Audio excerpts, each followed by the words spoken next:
Welcome students. Class 10th exercise 11.1 constructions question number 4. Question number 4 क्या कहता है? Construct an isosceles triangle whose base is 8 cm and altitude is 4 cm. And then another triangle whose sides are 1 of 1 by 2 times the corresponding time sides of the isosceles triangle. यानी कि हमने एक isosceles triangle बनाना है. Isosceles का मतलब होता है जिसकी एक ऐसा ट्रायंगल जिसकी दो साइड्स इक्वल हो. Any two sides are equal, वो आइसोसेलेस कहलाती है. नाउ अब यहाँ पर ट्रायंगल जो दिया गया है उसका बेस दिया गया है 8 सेंटीमीटर और एल्टीट्यूड दिया गया है 4 सेंटीमीटर. मीन्स आपने बेस बनाना है और उसके बाद जो आइसोसेलेस ट्रायंगल के जो दो साइड्स इक्वल हैं उनके वर्टेक्स से हमने एक सीधी लाइन परपेंडिकुलर लाइन जो है बेस पे डालनी है, तो वो एल्टीट्यूड कहलाएगा. लेट अस सी, पहले हम इसको देख लें और इसके बाद फिर सम को बनाएं. तो ये एक ABC एक ट्रायंगल है जिसमें ये दो साइड्स जो है वो इक्वल है, that is ABC now is isosceles triangle. इस ABC पर ये जो BC है वो 8 सेंटीमीटर है और ये जो लाइन डाली गई है AD, this is a altitude और ये 4 सेंटीमीटर होनी चाहिए. ऐसा आपको सम बनाना है. नाउ दूसरी बात, ये एक ट्रायंगल बनने के बाद इस ट्रायंगल के क्रॉसपॉन्डिंग साइड्स को लेते हुए एक ट्रायंगल बनाना है जिसकी साइड्स जो हैं वो इस मिक्स्ड नंबर के क्रॉसपॉन्डिंग होनी चाहिए. अब ये मिक्स्ड नंबर जो है उसे हम अगर फ्रैक्शन में कन्वर्ट कर लें तो ये 2 × 1 2 + 1 दैट इज 3/2 होता है. तो 3/2 जो है साइड्स इसके बढ़नी चाहिए या घटने चाहिए. आपको पहले भी कहा गया है कि अगर नॉमिनेटर बड़ा है तो इसका मतलब है कि इस ट्रायंगल से बड़ा ट्रायंगल बनेगा. अगर नॉमिनेटर छोटा है तो इस ABC ट्रायंगल से छोटा ट्रायंगल बनेगा. लेट अस सी, कंस्ट्रक्ट करते हैं और आपको क्लियर पिक्चर देखते हैं. तो ये ट्रायंगल जो हो वो A' B और C' ये हमें प्राप्त होगा. अब यहाँ पर एक और इम्पॉर्टेंट बात है कि ये जो साइड्स प्राप्त होगी इसकी साइड्स की मेजरमेंट कितनी होगी. लेट अस सी, ये BC आपको गिवन है 8 सेंटीमीटर, तो BC' कितना हो जाएगा. BC 8 सेंटीमीटर है, देन BC' क्या होगा 3/2 ऑफ BC जैसा कि दिया गया है. 3/2 × 8, 2 से हम 8 को कैंसिल करें तो आएगा 4 4 × 3 दैट इज 12. तो BC' जो है यानी ये लाइन जो है वो 12 सेंटीमीटर होनी चाहिए. आप जस्टिफिकेशन में इसको चेक करेंगे और उसी प्रकार से जो है हम इस सम को कंस्ट्रक्ट करते हैं. लाइए, स्टेप ऑफ कंस्ट्रक्शन. फर्स्ट सब ऑल हमने एक आइसोसेलेस ट्रायंगल बनाना है. आइसोसेलेस ट्रायंगल के लिए हमें गिवन जो चीज़ें दी गई है उसके आधार पर हमने ये सम बनाया. So draw BC 8 centimetre. Very simple, very easy. Draw 8 centimetre with your pencil and scale and name them. हम इसका नाम देते हैं दैट इज BC और हम यहाँ पर लिख देते हैं 8 सेंटीमीटर. राइट, यहाँ तक कोई दिक्कत नहीं आनी चाहिए. इसके बाद सेकेंडली कहा गया है आइसोसेलेस ट्रायंगल बनाना है. अब आइसोसेलेस ट्रायंगल बनाने के लिए हमें क्या करना पड़ेगा, ध्यान से देखें. Draw a perpendicular bisector of BC, let it meets BC at D. What, इसका क्या मतलब है? हमें एक परपेंडिकुलर खींचना है. परपेंडिकुलर का मतलब होता है 90 डिग्री का एंगल बनाना. लेकिन कहाँ पर बनाना है? ये जो BC लाइन दी गई है इसके बिल्कुल मिडल में, बिल्कुल सेंटर पे. सेंटर यानी इसको कहते हैं बाइसेक्ट. दो हिस्सों में बांटना. BC को दो हिस्सों में नहीं 4-4 सेंटीमीटर में बांट देना है, बाइसेक्ट करना है. और किस प्रकार से करना है? परपेंडिकुलर डाल के करना है. तो जहाँ पर बाइसेक्ट होगा उस स्थान को, उस प्लेस को, उस पॉइंट को हम D कहेंगे. कैसे करेंगे? तो आपने अपना कंपास लेना है और BC की जो लेंथ है 8 सेंटीमीटर, इससे कुछ कम का मेजरमेंट ले लेना है, या ऐसा कहें कि इसके हाफ से कुछ ज़्यादा ले लेना है. अराउंड 5 सेंटीमीटर के लगभग ले लेना है कंपास को. और एक आर्क आपने यहाँ लगाया BC के अपर साइड में और एक आर्क आपने BC के नीचे लगाया B को सेंटर मानते हुए. और उसी प्रकार से C को सेंटर मानते हुए एक और आर्क लगाया ऊपर की ओर और C को ही सेंटर मानते हुए नीचे की ओर आर्क लगा दिया. इस प्रकार से आपके आर्क बन जाते हैं. अब इन दोनों लाइनों को, दोनों पॉइंट्स को मिला देते हैं. ये जो लाइन बनी दिस इज परपेंडिकुलर लाइन और ये बाइसेक्ट भी कर रही है, आधी आधी भी कर रही है BC को. कहाँ पर कर रही है? दैट इज D पॉइंट पे कर रही है. तो draw perpendicular bisector of BC हमने बना दिया जो कि BC को D पर मिल रही है. नाउ अब हमने 4 सेंटीमीटर का एक आर्क लिया जो डी को सेंटर मानते हुए कट लगाया है। क्यों कर रहे हैं? क्योंकि हमें आइसोसेलेस ट्रायंगल कहा गया है जिसका एल्टीट्यूड भी कहा गया है 4 सेंटीमीटर। अभी तो हमने इसे हाफ कर लिया, लेकिन इसका हमें साइड्स भी तो निकालनी है। तो अब डी पॉइंट को सेंटर मानते हुए एक 4 सेंटीमीटर का आपने आर्क खींच लिया।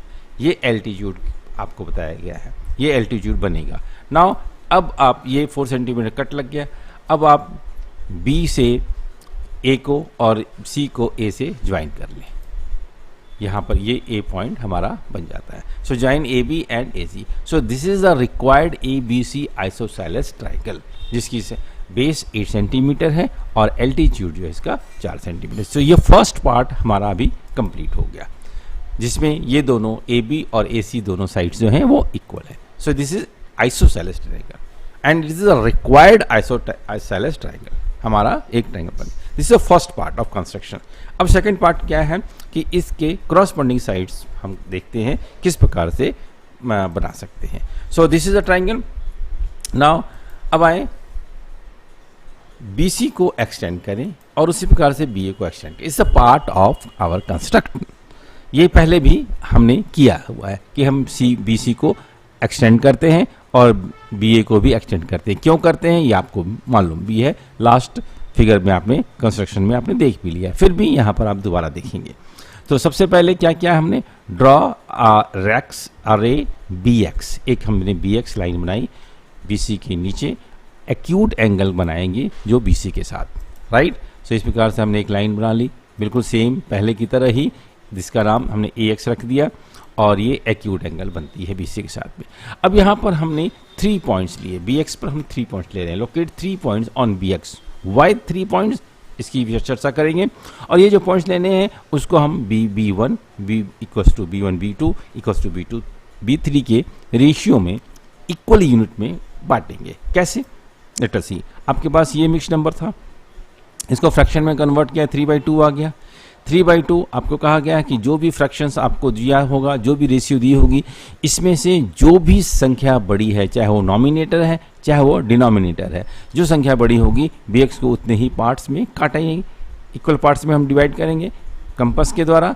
तो हमने यहाँ पर 3 बड़ा है तो हम कंपास के द्वारा 3 1 2 एंड 3 इक्वल पार्ट्स में इसे हमने डिवाइड कर लिया। This is unit, single single single करके यूनिट वाइज हमने इसे ले लिया। अब इसका नाम लिख देते हैं B1 B2 एंड B3। यहाँ पर B1 जो है वो B1 B2 के बराबर है, B1 B2 जो है वो B2 B3 के बराबर है, यानी all are equal distance. Now अब आते हैं, हमने इसको ज्वाइन कर दिया B2 को C के साथ। क्यों ज्वाइन किया B2 को C के साथ में? आपको ये भी कहा गया था कि जो भी रेशियो दी गई है उसका जो डिनोमिनेटर है उसके साथ इनको जोड़ना है। तो डिनोमिनेटर 2 है तो इसलिए B2 को C के साथ हमने जोड़ दिया, राइट, नाइस। फोर्थ स्टेप, अब हमने B2C का एक पैरेलल लाइन खींचनी है। Draw a line through B3 से एक पैरेलल लाइन खींचनी है। किसके बराबर खींचनी है? B2C के पैरेलल खींचनी है। जब B2C के साथ पैरेलल खींचेंगे तो वो इंटरसेक्ट करेगी BC को, कहाँ पर करेगी? C डैश पे करेंगे। देखते हैं, तो B3 डॉट्स जहाँ पर अभी आया, यहाँ पर एक पैरेलल लाइन बनानी है। किसके पैरेलल लाइन बनानी है? B2C के। तो यहाँ पर एक आर्क लिया गया, सेम आर्क यहाँ लिया गया, ये लेंथ आर्क की मेजर की गई और वही लेंथ को यहाँ पर मेजर करके एक आर्क बनाया गया और B3 से इस आर्क को ज्वाइन करते हुए एक लाइन हमने बना दी। और दिस लाइन इज पर पैरेलल टू B2C जो कि C डैश पे कट रही है। So this is B2C parallel to B3C। हमने ये लाइन पहले भी बनाई हुई है, पहले भी हमने इसका सम बनाया हुआ है क्वेश्चन नंबर 3 में। Now in the same way, जैसे अभी हमने एक पैरेलल लाइन बनाई है उसी प्रकार से एक पैरेलल लाइन और बनानी है। Again draw a line through C dash, लेकिन इस बार C डैश पे बनानी है, राइट।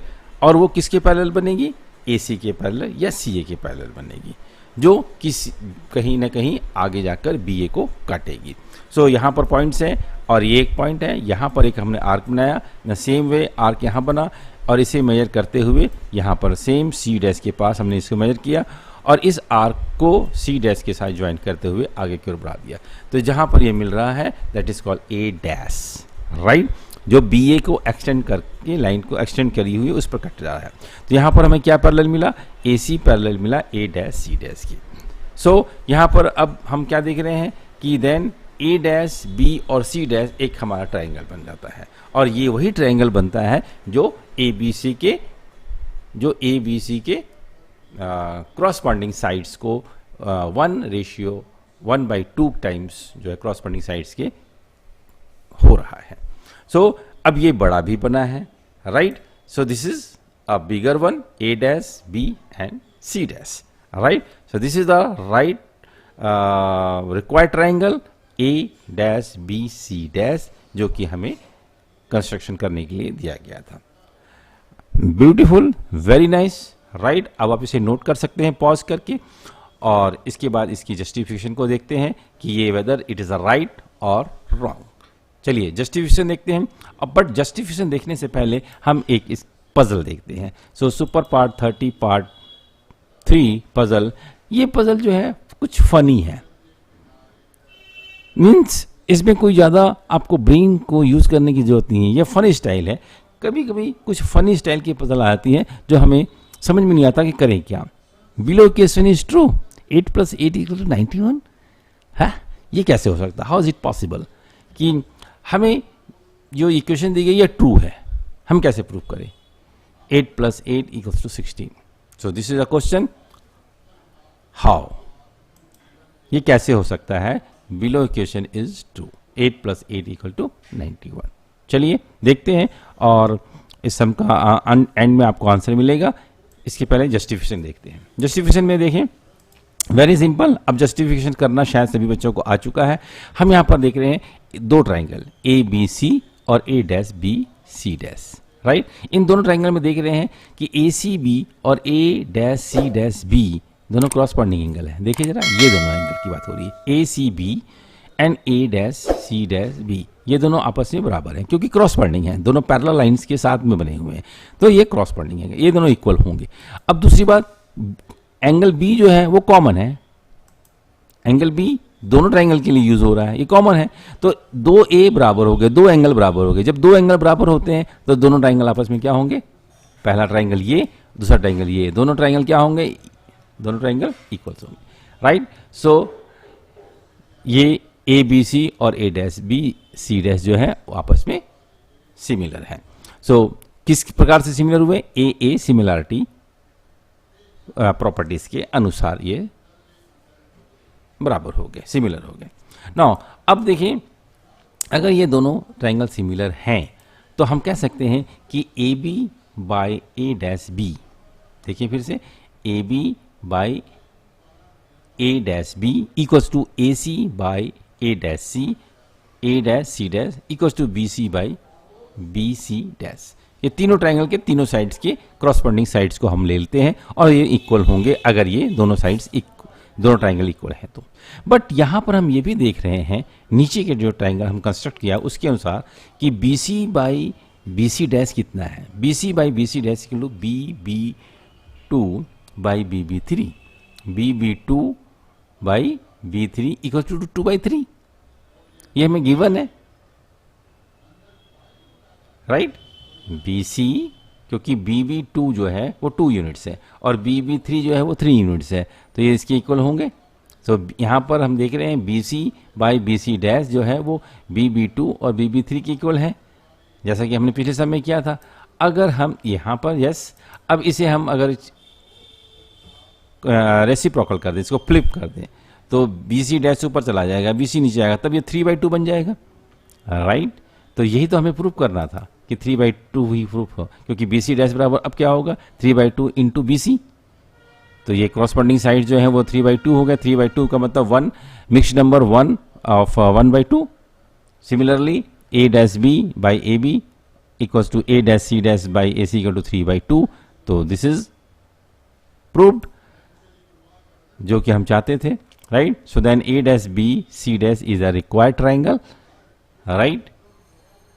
होपफुली अच्छी तरह समझ में आ गया होगा आपको जस्टिफिकेशन भी और इसकी जो कंस्ट्रक्शन करी है वो भी समझ आ गई होगी। इसे आप अपने फेयर कॉपी पर नोट कर सकते हैं।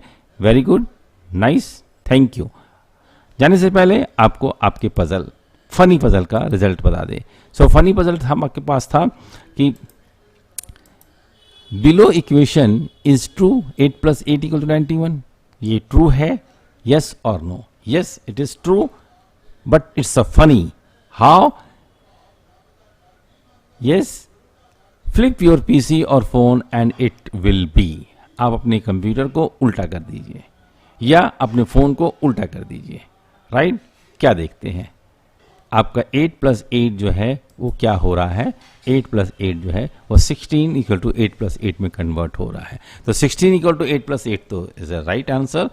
तो हम इस प्रकार से कह सकते हैं कि below equation is true when you flip your phone और योर पीसी।